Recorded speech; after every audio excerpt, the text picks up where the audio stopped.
Mañanas en Libertad, con Luis del Pino.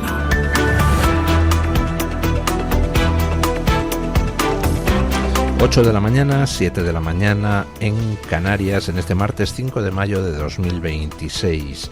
Vamos con las noticias de las 8 con la ayuda de doña Carmen Carbonell.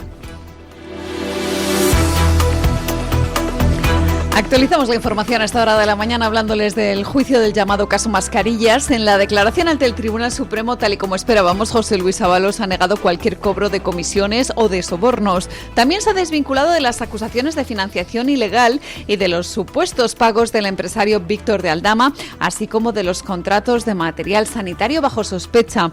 El exministro ha defendido que su papel en el ministerio era de impulso y de liderazgo y que delegaba la gestión en su equipo. En un tono personal ha lamentado la exposición pública de su vida privada y la de su intimidad en medios de comunicación. Ya soy un personaje, soy carne de meme, ¿no? Pero duele porque yo creo que esa persona tuvo una relación sentimental de verdad. Entonces, a uno no le parece bien verla así, verla sufrir así, verla comparecer aquí y diciendo lo que tuvo que decir. Jessica dijo que no iba a trabajar sin que nadie le preguntara eso. Dijo que cobraba sin ir a trabajar sin que nadie le preguntara eso. Y que había elegido el apartamento. ¿Alguien le preguntó por eso? Lo dijo de motu propio. Y dijo que no conocía al señor de Aldama, cuando yo la conocí por él. Estoy convencido, permítame el atrevimiento, por una persona que la quise. Ella no dice eso si no se la ha coaccionado. Ella no puede inculparse de algo si previamente no se le ha dicho: di esto que no te va a pasar nada. Al término de la fase testifical, la Fiscalía ha mantenido su petición de condenas para los tres acusados. 24 años para José Luis Ábalos, 19 años y medio para Koldo García y 7 para Víctor de Aldama. Y pese a que las declaraciones en sede judicial han terminado, aún hay mucha información por salir en diferentes medios de comunicación. De hecho, ayer José Luis Ábalos hacía alusión al Español o al Debate por ser poseedores de copias de sus teléfonos móviles en el marco de la investigación periodística. Y es precisamente el Español el que publica una información comprometida sobre cómo eran los encuentros del exministro en el llamado piso de citas que coordinaba su asesor Koldo García. Una comprometida conversación entre Koldo García y su mujer relata un encuentro íntimo, narrándolo como un auténtico reportero y demostrando que se grababan los actos sexuales que se llevaban a cabo en ese ya famoso piso, rodeando a la trama de una sordidez que también se ha evidenciado en el Tribunal Supremo. La declaración de Ábalos ayer ante el tribunal, fue variadita, pero lo de Jessica ocupó un lugar estelar y más o menos Ábalos vino a decir que na te pío, na te debo, me voy de tu vera, olvídame ya, que he pagado con oro tus carnes morenas, no maldigas paya, que estamos en paz. Que dice que la quería el tío y que ella ahora está coaccionada y... El Español saca hoy una exclusiva demoledora. Habla de una orgía que se montó ahí Ábalos con Jessica y con Melissa en el piso de Atocha 25. Y además, pues toda la escena es de torrente total. O sea, la realidad supera a la ficción, pero con mucho. Está ahí Ábalos pues montándoselo con dos, con Jessica y con Melissa a la vez. Y está Koldo pues ahí diciendo: Dios mío, esto es insoportable, no sé si voy a aguantar. Y poniéndose a hablar por WhatsApp con su mujer, o que ahora no sé si es la exmujer, y entonces graba los gemidos de las chicas y se los envía a la mujer, y la mujer diciendo: pero eso es falso, que se dedican a eso y tal. No sé cómo me voy a recuperar de esta escena, dice el Koldo. Bueno, sordido pero cómico. Pero todo esto es el salseo. Lo importante es la pasta. Ayer el fiscal anticorrupción, Luzón, pues sometió a Ábalos a un interrogatorio del que Ábalos pues no supo muy bien salir en lo que respecta a las cuestiones de pasta, de comisiones que se llevaron. Por ejemplo, el contrato ese de las mascarillas, que en 45 minutos pasa de 4 millones a 8 millones de euros, simplemente porque ha dicho Koldo, por indicación de Ábalos, se supone que tenían que ser 8 millones de mascarillas o nada, que 4 millones era poco. Bueno, pues Ábalos va a tener posiblemente que afrontar una condena bastante abultada. Y va a tener que afrontar una condena bastante abultada porque ha quedado demostrado con las declaraciones durante el juicio que efectivamente pues colocó a sus sobrinas en puestos de empresas públicas, por supuesto pagados por todo el mundo. En el siglo XIX los marquesones le colocaban a sus queridas una tiendecita, una boutique, pero pagaban ellos. Ahora ya los marquesones socialistas, bueno, y los podemitas colocan a sus queridas en un puestecillo pagado por los demás. Son marquesones, pero por cuenta ajena. Y eso me parece que a Ábalos no le va a quitar la condena. Por esa parte, nadie. La segunda parte, la de la pasta que se embolsaron, la de las comisiones por las mascarillas y demás, pues yo creo que tampoco se va a poder librar, aunque Ábalos sigue insistiendo en la línea de defensa de ¿y dónde está el dinero? No me lo han encontrado. Bueno, chico, pues, sí, ¿qué quiere usted que le diga? Hay gente a la que se ha condenado por asesinato a pesar de no haberse encontrado el cadáver. Cuando hay toda otra serie de pruebas, dicen, no, es que le tenemos a usted en vídeo aquí grabado en vídeo aquí pegándole con un martillo en la cabeza al tío que ha desaparecido antes de la desaparición. Dice, pero no ha encontrado usted el cadáver, porque algo no lo ha encontrado, como lo que le ha ocultado usted. Pero hombre, en fin. Bueno, pues en este caso, 3/4 de lo mismo. ¿Que se pagaron comisiones? Está claro. ¿Dónde ha acumulado Ábalos el dinero? Pues parte se sabe que hay propiedades inmobiliarias por allí, por tierras sudamericanas, pero tampoco parece que sea un montante enorme.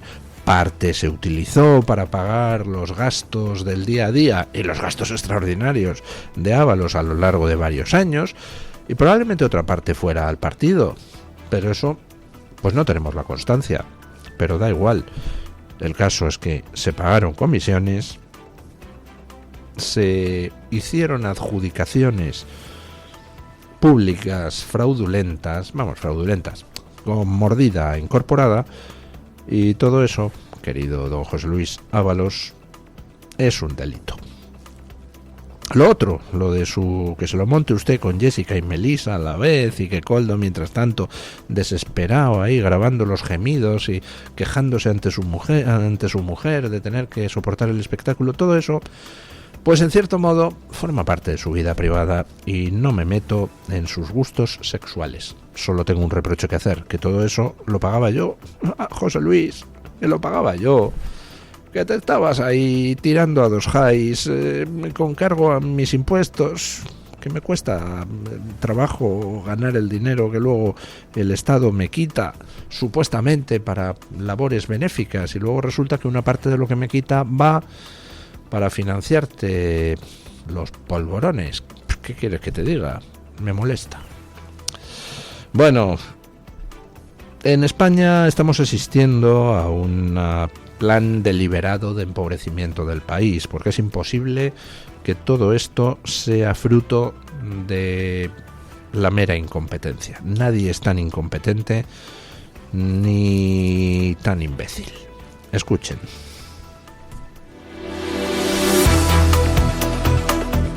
La saturación de la red eléctrica está frenando inversiones industriales, obligando a España a perder proyectos estratégicos ligados a la electrificación y a los centros de datos. Les contamos el caso de la Comunidad Valenciana, que ha frenado una serie de proyectos por valor de 130 millones de euros en solo 2 meses. Y es que, según datos de Red Eléctrica Española, se han rechazado todas las solicitudes de conexión presentadas en el primer trimestre del año, un total de 132 megavatios, lo que ha dejado bloqueados varios proyectos clave, muchos de ellos vinculados al almacenamiento energético y a las nuevas industrias. Desde el sector denuncian un cuello de botella estructural provocado por la falta de inversión y la lenta planificación de la red, agravado por los llamados proyectos fantasma que acaparan potencia sin llegar a desarrollarse. Para que se hagan una idea, la patronal eléctrica señala que en 2025 solo se han aceptado el 12% de las peticiones de acceso a la red en toda España. Y no solo eso, denuncian que más del 86% de las subestaciones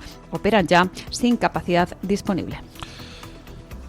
O sea, que mientras que Pedro Sánchez obliga a España a pagar la sanidad de otros chorrocientos mil millones de inmigrantes que residen ilegalmente aquí, resulta que la red eléctrica está saturada y ya gente que quiere crear riqueza, que quiere crear industria, que quiere crear puestos de trabajo o que quiere construir vivienda para ofertarla en un mercado que está absolutamente carente de vivienda, pues no puede hacerlo porque es que no hay inversiones en la red eléctrica, no se amplían la capacidad de conexión y por tanto no hay donde enchufarse para que te den energía eléctrica para tu industria. Lo siento, no es incompetencia, es deliberado. Sánchez está en una campaña deliberada para destruir nuestra economía y una de las formas más seguras de destruir una economía es cortándole el grifo energético, porque todo esto está sucediendo al mismo tiempo que se dinamitaban centrales térmicas, que se volaban presas, que se sigue insistiendo en el cierre nuclear. Es decir, no tenemos energía eléctrica para dar.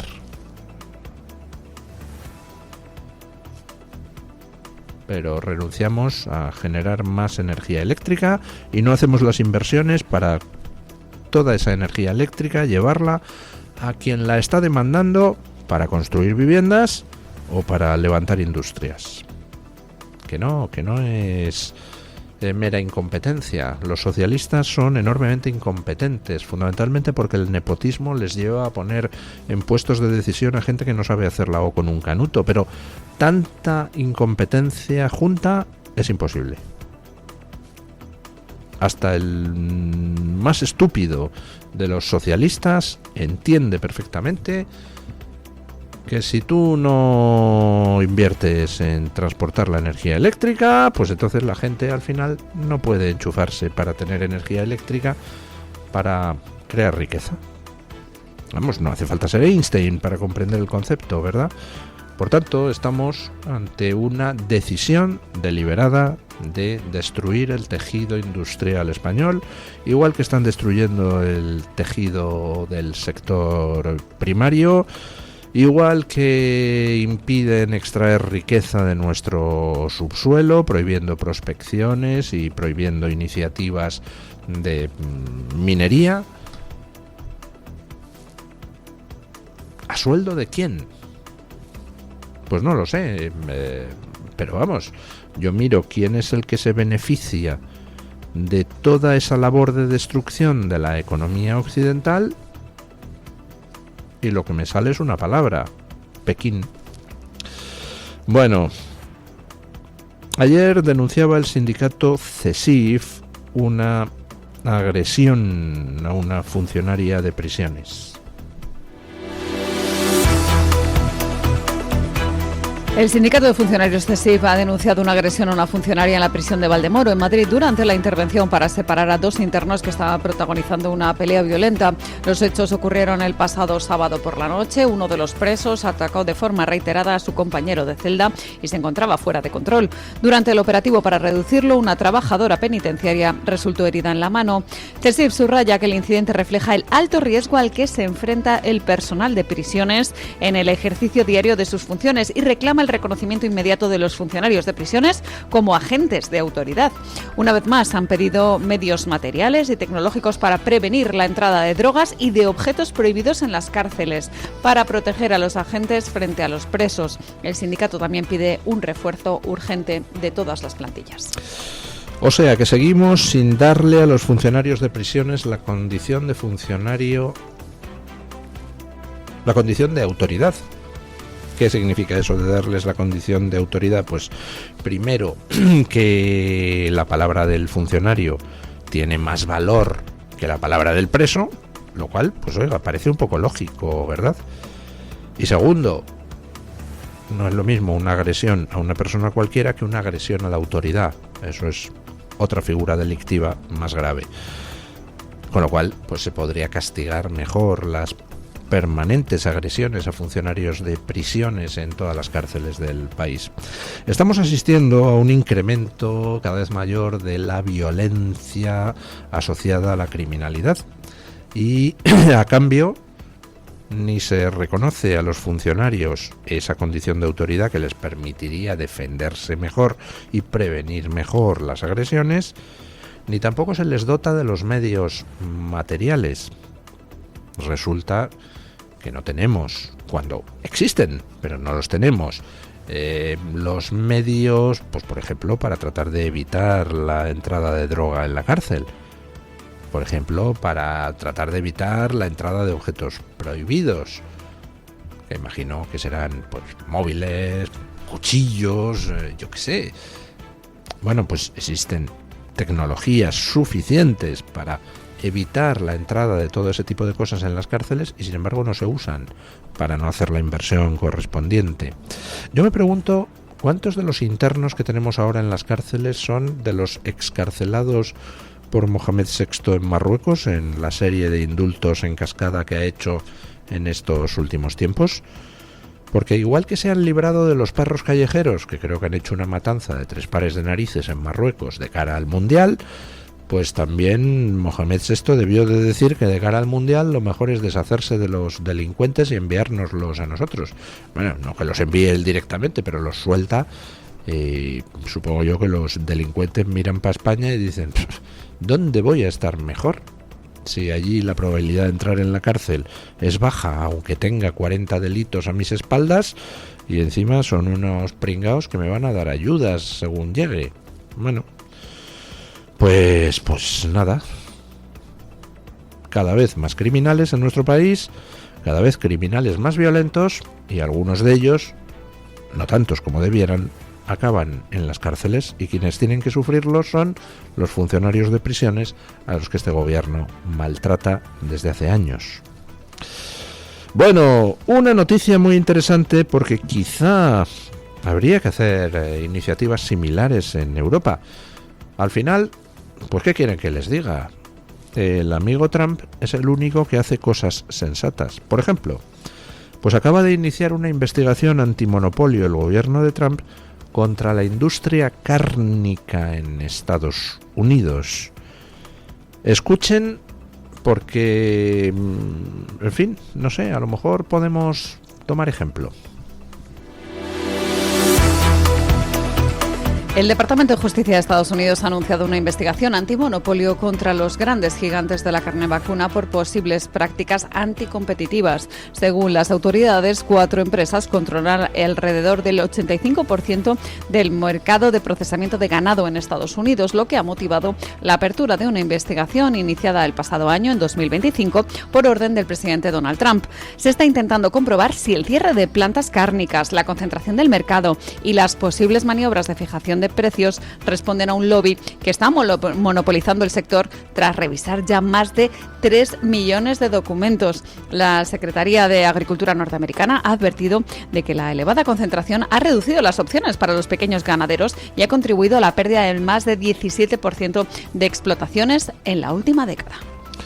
17% de explotaciones ganaderas destruidas en Estados Unidos, un proceso de concentración por el cual los pequeños productores van siendo expulsados del mercado, un 85% de la producción de carne en manos de solo 4 empresas. Y lo más grave, encima el capital de esas empresas en algunos casos no es estadounidense, sino capital extranjero. ¿Y qué importancia tiene que sea capital extranjero? Dirán ustedes. Pues ya lo he explicado muchas veces. Estar en manos, en el campo de la energía, del extranjero es malísimo, porque evidentemente estás a expensas de los precios que al final te quieran poner, con lo cual pues te pueden hundir tu economía a medio plazo. Pero es que estar en manos extranjeras en el sector de la alimentación, es decir, dar a gente de fuera la posibilidad de cerrarte el grifo de los alimentos que consumes, eso ya es un suicidio directo, porque sin energía, en último extremo, en caso de catástrofe, puedes vivir, sin comida no. ¿Y cuál es el problema también de que esté en manos de grandes empresas el 85% de la producción de carne? Pues muy sencillo.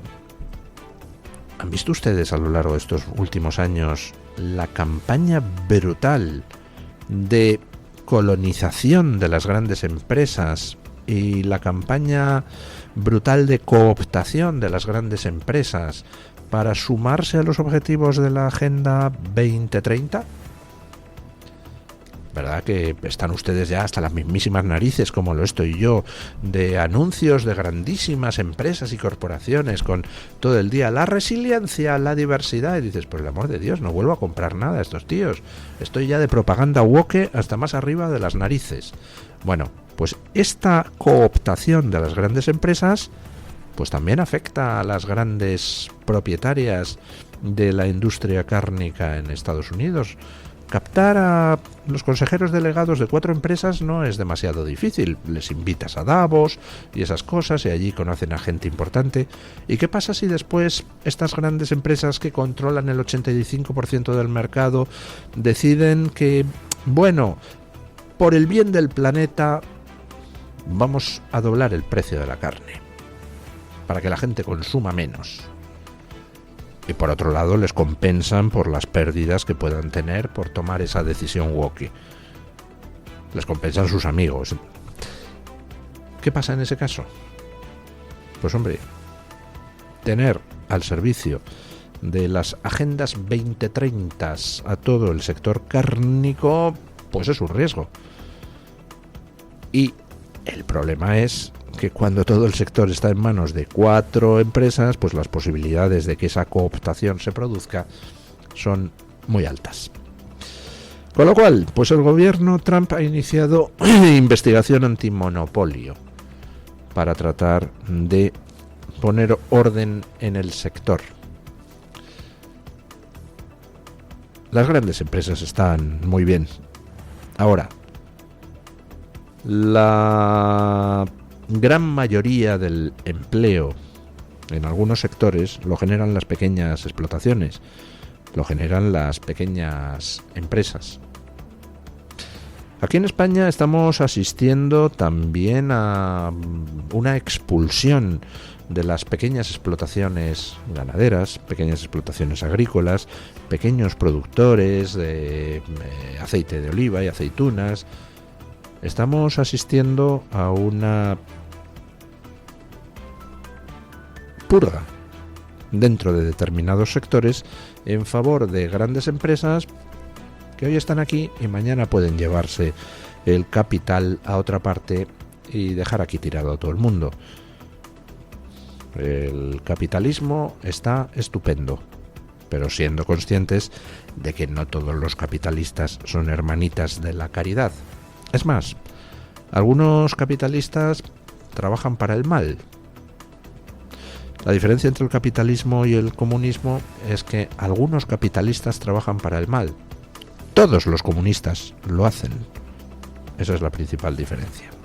Bueno, vamos con don Alejandro Baños para que nos cuente qué trae hoy Voz Media en portada. Buenos días, don Alejandro. Saludos, muy buenos días. Hoy en Voz les informamos de que el Tribunal Supremo de los Estados Unidos ha restaurado temporalmente el acceso universal a la píldora abortiva.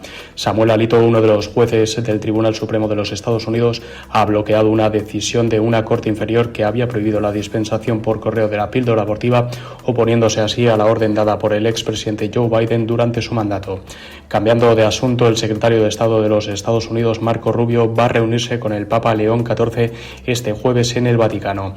Este encuentro podría servir para relajar las tensiones existentes entre la Casa Blanca y la Santa Sede a raíz de las críticas que se han cruzado León XIV y Donald Trump las últimas semanas debido a la guerra en Oriente Medio.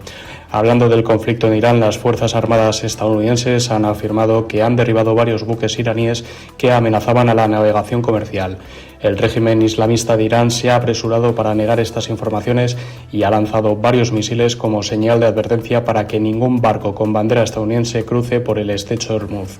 Y terminamos con Joaquín El Chapo Guzmán porque el ex líder del cártel de Sinaloa ha solicitado a Estados Unidos su traslado a México para terminar de cumplir con su condena. Ya saben que para ampliar estas informaciones y conocer otras noticias pueden visitar nuestra página web voz.us y nuestras redes sociales. Muchísimas gracias, don Alejandro. Vamos con la información del tiempo con la ayuda de don Eric Gutiérrez y después pequeña pausa y a la tertulia.